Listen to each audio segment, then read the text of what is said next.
Congratulations around the region on 100 shows. You've shared some amazing stories, taken me to places I wouldn't have gone otherwise. Good luck on your next 100. Hey, around the region, congratulations on your 100th episode. Congratulations, and we're looking for more. To Kayla and the rest of the crew at Around the Region, congratulations, happy 100. Hopefully you'll have another successful 100 episodes after that. You guys are doing a good job. Welcome to Around the Region. I'm Kayla Buchanan. Tonight is a very big show for us. It's our 100th episode and it's our Alberta election special. The Midwest and Lakeland regions make up 4 separate and very different ridings. And what better way to celebrate our 100th show than by introducing you to the candidates and the issues they'll fight for if they're elected. The first constituency we'll take a look at is the Lac La Biche St. Paul riding.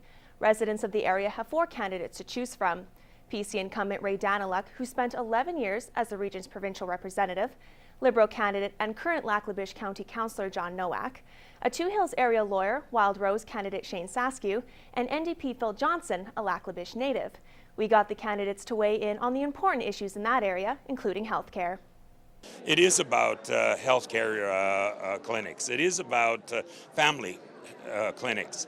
It is about giving people of the area an opportunity to be able to go into a clinic, see a doctor, see a specialist, see someone that is going to have consultation into the future, but most importantly, get education about diabetes, about MS, about what ailment that they may have. Well, you know, we have a very stark contrast. Premier Redford has promised $2.4 billion to build 140 new facilities.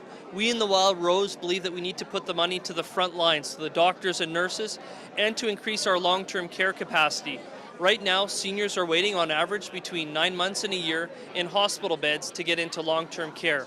And they're not sick, they're just aging. We would build more long-term care capacity, particularly in rural Alberta, to get seniors out of hospital beds into long-term care where they'll get better care, and it's a third of the cost of a hospital bed. There are easy ways to fix our healthcare system. Our ERs are full of people who are waiting for long-term care beds.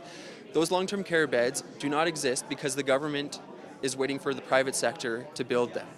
It would be much cheaper if the government simply built those long-term care beds and then got those people out of those expensive ER and acute care beds. You know, we have issues, and the only way we're going to fix that is by actually fixing the cause. It's not throwing money at the problem. It's not privatizing, and the Wild Rose can say what they want about not privatizing. They're opening the door to privatization.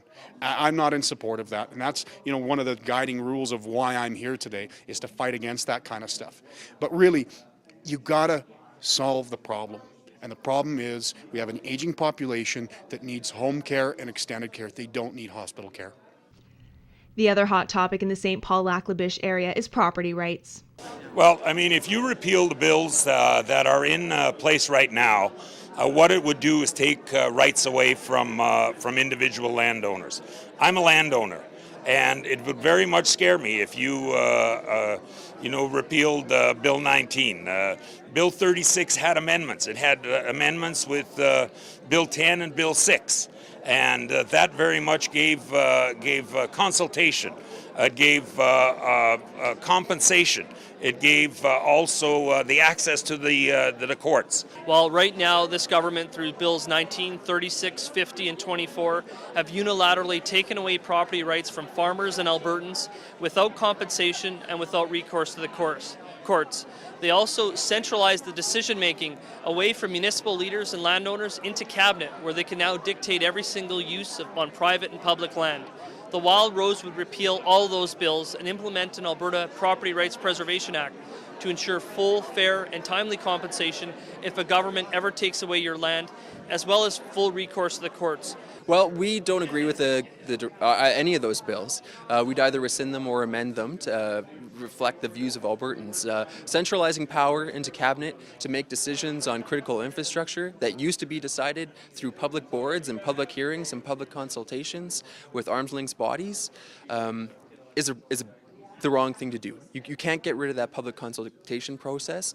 Taking away landowners' rights to compensation, to recourse to the courts, obviously also not the right direction to be going in. I'm running for a party that is against the land bills.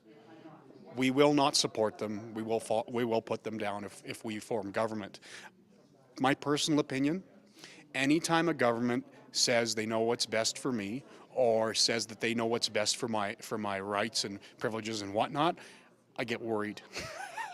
Let's be honest. There's areas that we need government control. You know, when it comes to healthcare, education, electricity, basic services that people require, that's where government legislation needs to be.